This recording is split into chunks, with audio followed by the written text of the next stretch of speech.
Why did all I do for the narcissist not stand for anything, not matter at all? In fact, I just can't understand how the narcissist could do this to me after all I've done for them. This, guys, is what we're going to be talking about today in this podcast. And first, let me welcome you to this channel if you're new, narcscon. We've been going at this for quite a while in relation to understanding narcissism, recovering from an interlude with a narcissist, and moving forward to a much better place in life.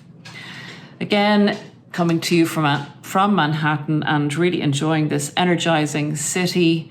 Great if you're starting your healing journey or you're anywhere along it to get out somewhere new, get some new perspective, do something different and develop yourself, because after being with a narcissist, you need to rebuild you and decide what you want from life going forward, and not float along or float into another narcissist, but have some direction and a clear idea of who you are and who you want to be, so that when you come up against somebody else who starts to tell you who you are, you know exactly what to do with that. Back to the theme. The theme really, guys, is object constancy, which will help answer those particular questions in relation to, I can't believe that this person that I was married to, say, for 10 years would do this to me. I can't believe how this person would do this to my family after all the family has done for them, or even in a work situation when the person has been supported and encouraged and promoted, they will go against the person that was actually instrumental in getting them ahead in a company. Going back to the very beginning of the narcissist development, when you get a situation with a baby who's progressing in their development, at a certain stage, I think it's around the 6-month stage, I'd have to check that out. Any of you psychology buffs might be able to let us know in the comments. There is a stage where a baby does not have object constancy, and that is when you play peekaboo, say, with a baby. If you hold a newspaper, the mother holds a newspaper or father up to their face, and the baby is behind it. The baby believes that the mother or father is gone. And then when you take the paper away, they're surprised that you're actually there. So they can't rely or trust the fact that when you go out of the room, you're going to come back into the room.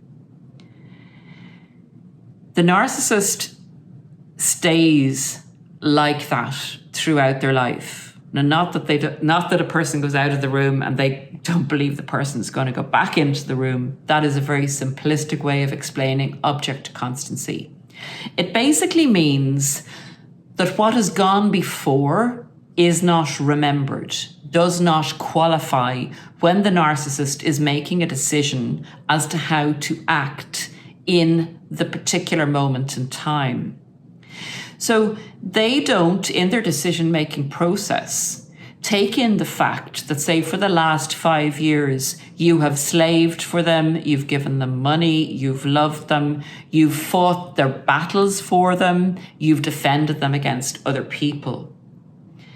If you go against them at a particular moment in time, or even if you don't go against them in a particular moment in time, but they perceive that you're going against them by something you say, do, or act, nothing that has gone before matters. In that particular moment, you are against them. And anybody or anything that is against them or seems to be going against their control is a threat. Like we've covered in the last podcast about, are narcissists all equally evil or malignant? Any narcissist who perceives particularly a big threat to their control or that you're going against them is going to turn on you. in that split second. So you cannot rely on having built up, say, brownie points with a narcissist. That is obliterated. You are dealt with in this particular moment in time for the deed that you have perceived to do or go against the narcissist, and then you become the enemy. It's actually an insane way of making judgments about people and situations. And that's why narcissists have a really hard time in life. And I'm not asking you to feel sorry for them, but they make such bad decisions in relation to people. They can really piss people off and annoy them because there's no object constancy, because what the person has done for them is not seen or taken into account in a decision-making process where they lash out at people. So you may have the boss who's in a company or the owner of a company who's promoted this person up the ranks, and then this narcissist goes out and about to destroy the person who's helped them build them up.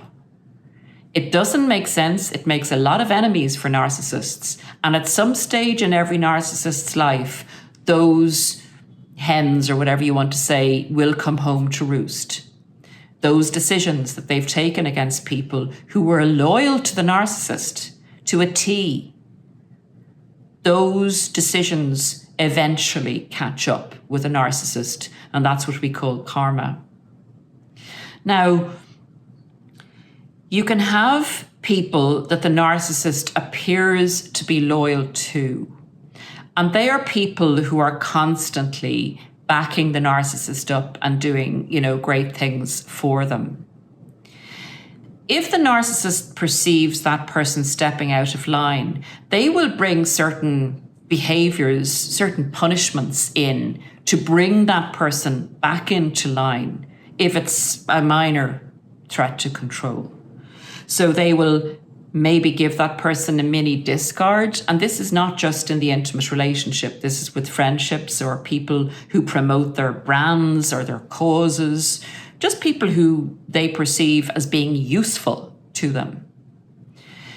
If that person then in the narcissist's mind is perceived as being back under control and is pumping out again for the narcissist will keep that person in their surrounding followers or keep that person as a flying monkey because the person is perceived as being still useful to the narcissist at that particular time.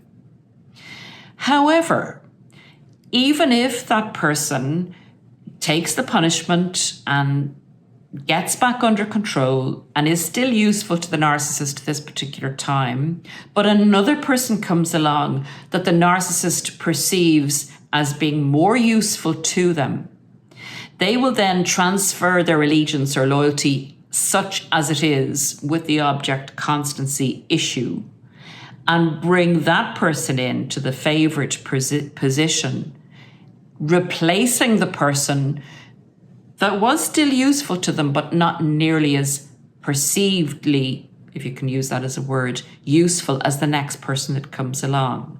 So thus you have intimate partners being replaced, even though they haven't stepped out of line to any large extent or threatened the narcissist's control. But the next person that comes along is in that moment in time perceived as being more useful.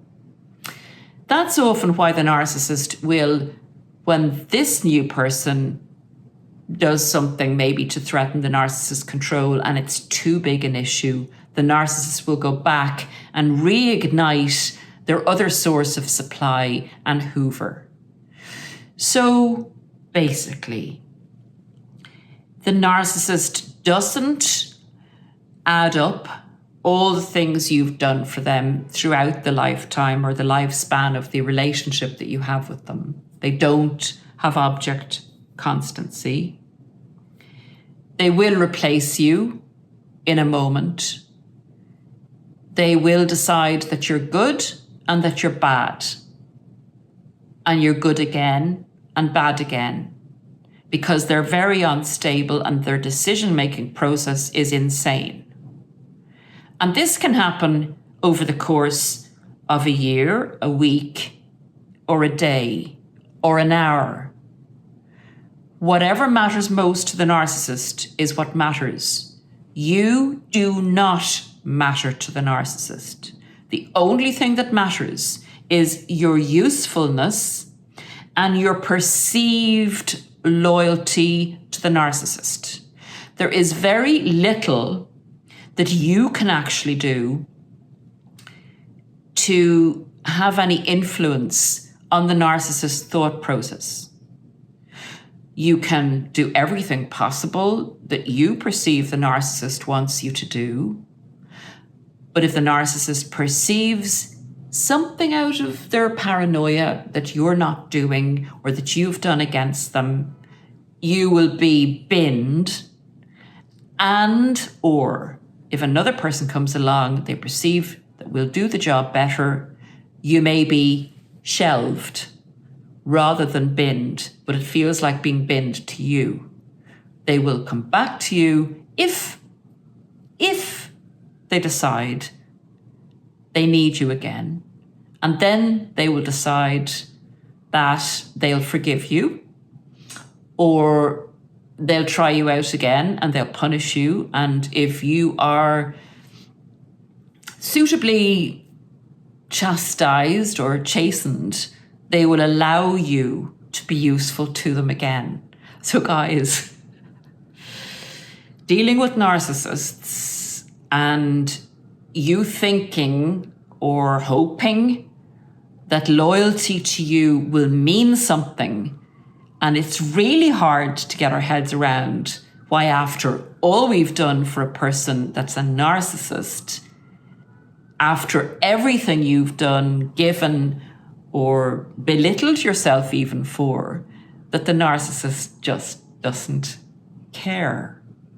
So I hope that has explained the hands throwing in the air as to, I don't understand how they could or why they did, those kind of questions. If you can accept that their thought process is disordered, as in the narcissistic personality disorder, you will be able to sit back more and be sad, but understand that you were dealing with a person who has a disorder, who doesn't come from the same place you do, who isn't functioning, in my opinion, fully on a human level,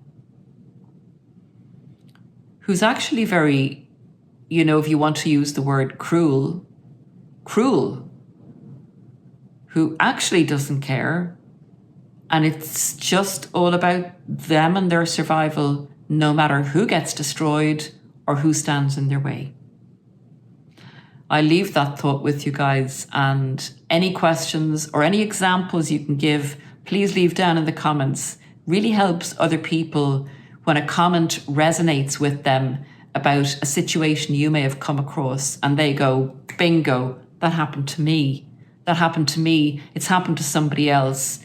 It makes sense in the context of the narcissistic personality disorder. You can really help someone. The light bulb moment, and often in the comments you hear a light bulb moment. That was a light bulb moment for me. That was transformative.